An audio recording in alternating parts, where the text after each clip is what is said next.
Hey, 8th grade, we're going to do lesson 10-4 today, this Friday, our last day of a short week. And so one of the things they're going to teach you today is as you're solving equations, probably something you were aware of already, squares and square roots cancel one another out. So for instance, if I wanted to solve this simple equation for x, I wanted to cancel out this square, I could square root both sides. These things cancel out, right? So I just get x, and the square root of 25 is 5. So we're going to do that in a little bit more complex fashion. But that gives you a little bit of an idea of what we're going to be working with today. All right, here we go. Let's do one example of the first type of problems you'll face. Take a look. We want to solve this one for a. We've got a square root in there that we're going to need to cancel out in order to do that. But first, let's move this 7. Let's get that away from the a first. So we're left with this. A plus 5 equals 5. Okay, now let's get rid of this square root box, this radical box, by squaring both sides. That'll cancel this out, right? So a plus 5 equals 25. And then we can solve by taking away 5 from each side. And so we end up with a equals 20. Hopefully that makes some sense. Here's one more quick example of that. Notice we want to solve for h. Let's move this 4 first. So if I do that, I get this square root of h plus 1 equals 10, right? Then I want to cancel out this radical box, so I square both sides. What you do to one side, you got to do to the other, right? This just becomes h plus 1 equals 100, right? And then to get h by itself, I take away 1, and I get h equals 99. So I don't think you'll have too much trouble with that type of problem.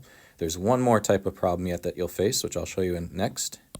These ones are a little bit more complicated because, as you see, there's a variable on each side.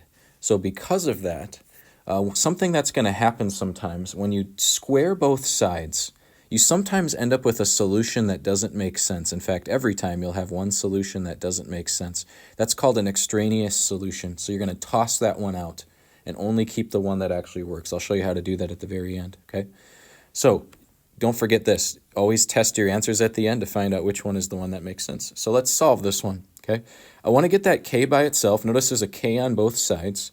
The first thing I'm going to want to do is cancel out this square root radical box here, okay? So I'm going to square both sides. What's going to happen on this side is that just cancels out. But what happens on this side is it's really k minus 1 squared.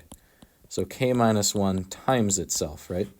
So we got to do FOIL. Don't forget the FOIL method. First outside, inside, last. So we get k squared minus 1k, right? Outsides, insides, minus 1k. Lasts, plus 1, right? From the FOIL method. So if I put some of these k's together, again, I'm just going to leave this be for now. I get k squared minus 2k plus 1. Okay. So what we're going to want to do now is let's get all of the numbers and variables to one side. That's going to be key. So let's do that. Let's move this k to this side. So I'm going to take away another k here. And I'm also going to move this 1 to the other side. So we have just 0 on one side. We're going to zero out a side so we can solve it. Okay, so what's left over here then? K squared minus 3k. And then these cancel each other out, don't they? Okay, so that's what we're left with. And so now what I'm going to want to do is factor this remaining part right here. I want to factor it. Notice I can pull out a k out of both of them. So if I factored it, it would look like this. Agreed? Equals 0. And so notice I have two equations that I can set up. One of those k's must be 0 if I'm solving for 0, right? So either k equals 0 or k minus 3 equals 0, right? And so here's one of my solutions. And my other solutions would be k equals 3 if I solve this one, right? By adding 3 to both sides, okay? Now I have to figure out which of these solutions makes sense and which one does not. So here are our two solutions, k equals 0 and k equals 3. So I go back to the original equation and I try them out. Notice right away I'm going to notice, oh my, I can't get anything that equals -1. So 0 right away I realize cannot be a real solution.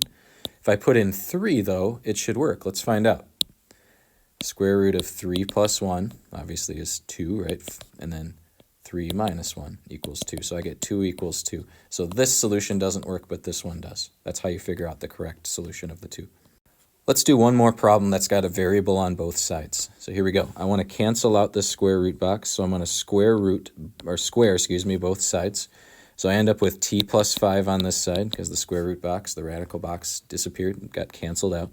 And now this side I have to think FOIL, right? T plus 3 times t plus 3. So I get t squared firsts, outsides plus 3t, insides plus 3t, and lasts plus 9, right? Okay, if I combine all my pieces together, I'm going to move everything over to the right side, so I zero it out. But before I do that, let's combine our two middle t pieces. There we go. Okay, so I've got t plus 5 equals this combined part on the right. Let's take away a t and take away a 5. Okay, so if I take away a t, that'll come out from right here. If I take away a 5, that'll come out from right here. So we've zeroed it out, so we can solve it at the end. So now I have t squared plus 5t plus 4. So now we need to factor. So this goes back a couple lessons here. We need to factor, right? I'm going to think of what are two numbers that multiply together to equal 4 that add up to 5. Remember this skill? And I'm thinking, 4 times 1, right? So here are my two solutions, t plus 1 and t plus 4, right? So 0 equals both of those. So we would solve both of those. T plus 1 equals 0, t plus 4 equals 0. And notice my two solutions that I would get, it would be t equals negative 1 and t equals negative 4. Okay. Now remember, we have to test those out. So I put our two possible solutions over by our original equation. Again, we're going to plug them in. Let's try negative 1. Negative 1 plus 5 equals negative 1 plus 3. Sorry about the neatness of writing there. I'm having trouble right now with my stylus. All right. Negative 1 plus 5 gives us the square root of 4, so 2. And negative 3 plus negative 1 is 2. So this one clearly works. Let's try negative 4. If I slide negative 4 in here, you're going to notice a problem right away. Negative 4 plus 5 is negative 1.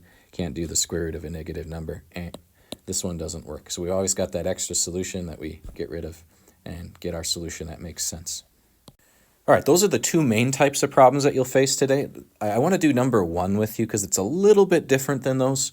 So I want to make sure that this one makes sense, okay? It says the surface area of a basketball is x square inches. What is the radius of a basketball? If the formula for the surface area of a sphere, like a basketball, is surface area equals 4 pi r squared. That's the formula to find the surface area of a sphere. We haven't done that this year yet. I think that comes up later, though, if we get to it in our geometry chapter at the end. All right, so they told us the surface area of the basketball is x. So we're going to replace surface area, SA. Okay, and then let's just copy the rest of the equation down. And they wanted us to figure out the radius, right? That's what they want us to go for. So we need to get r by itself. So the first thing I'm going to want to do is let's divide away everything from r. Notice I'm taking 4 times pi times r. So let's divide away 4 pi. You can take both of those pieces at once from both sides. Okay, so that's going to cancel out over here. So what we have left is r squared, and we have x over 4 pi. Okay. Now, in order to solve for r, we need to cancel out that square, right? So I'm going to square root both sides. This is going to take you back a couple lessons of what to do here. This side just becomes r because it cancels out, right? Those things cancel each other out. Now this side, remember when we're square rooting something that's a fraction, we have to split it. So I'm going to rewrite it like this. Remember this from a couple lessons ago? Okay.